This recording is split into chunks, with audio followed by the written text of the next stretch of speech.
Hello les amis, je vous retrouve pour une nouvelle vidéo sur le football et la Coupe du Monde 2026 et je vais vous présenter le débrief en statistique du match Allemagne contre Curaçao, un match qui avait lieu ce dimanche 14 juin pour le compte de la première journée dans le groupe E et l'Allemagne n'a pas fait dans les détails. Ils ont gagné 7 buts à 1 contre Curaçao pour le premier match de Curaçao dans une Coupe du Monde. Là, on a vu vraiment l'écart qu'il y avait entre les deux équipes. Bon, ça démarre très bien dans cette compétition pour l'Allemagne. Alors, dans cette vidéo, on va revenir sur les buts de cette rencontre, mais surtout sur les statistiques des deux équipes pour comprendre un petit peu le déroulé du match. Et on terminera la vidéo par le classement du groupe E mis à jour, et puis on verra les prochains matchs à venir. Alors, quelle belle victoire des Allemands qui ont ouvert le score par Mecha dès la 6e minute. Et puis là, on s'est dit, bon, bah, le match démarre bien, ça va être plutôt facile pour eux. Mais en fait, après, ils ont un petit peu déjoué. Et Curaçao a égalisé à la 21e par Comenancia. Alors là, c'est une belle surprise, puisque c'est presque un petit poussé, voilà, qui rivalise avec les Allemands. Donc c'était un peu la fête. Les Allemands, ça les a un petit peu perturbés. Ils ont mis 15 minutes pour s'en remettre, on va dire. Et puis ils ont doublé la mise. Ils ont marqué un deuxième but par Schlotterbeck à la 38e. Et puis un troisième dans les arrêts de jeu de la première mi-temps par Havertz sur penalty à la 50e minute. Bon, là, le match était plié. Début de deuxième mi-temps, rien que sur l'engagement quasiment. Musiala marque un quatrième but à la 47e, puis Braun 68e, Hundo 78e et Havertz à nouveau à la 88e minute. Bon, les Allemands, ils ont fait un match plein. C'est vrai qu'ils se sont un petit peu déconcentrés. Dès qu'ils ont mené rapidement dans le match, ils se sont peut-être pensé que ça allait être trop facile. Ils ont oublié certaines bases et puis derrière, ben, Curaçao est revenu au score. Ça les a un peu perturbés, mais finalement, ça s'est bien terminé pour eux.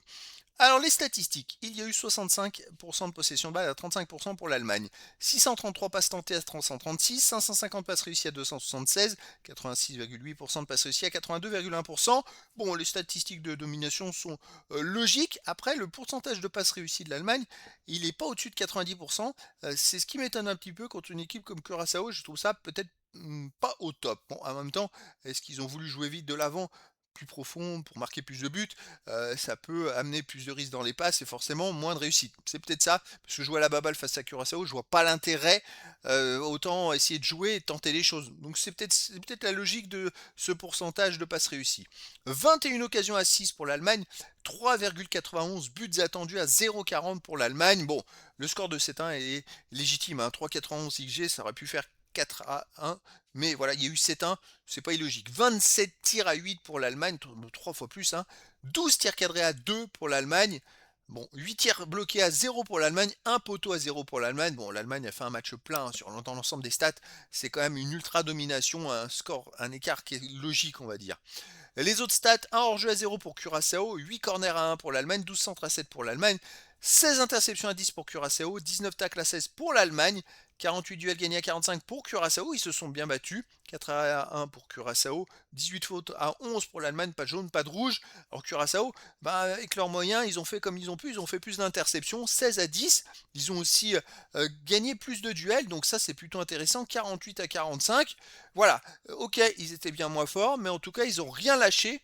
Et avec leurs moyens, on va dire, ils ont essayé de rivaliser. Ils ont même réussi, eu le bonheur d'égaliser dans le match et puis de faire un petit peu douter l'Allemagne jusqu'à la 38e minute. Après, bon, c'est autre chose.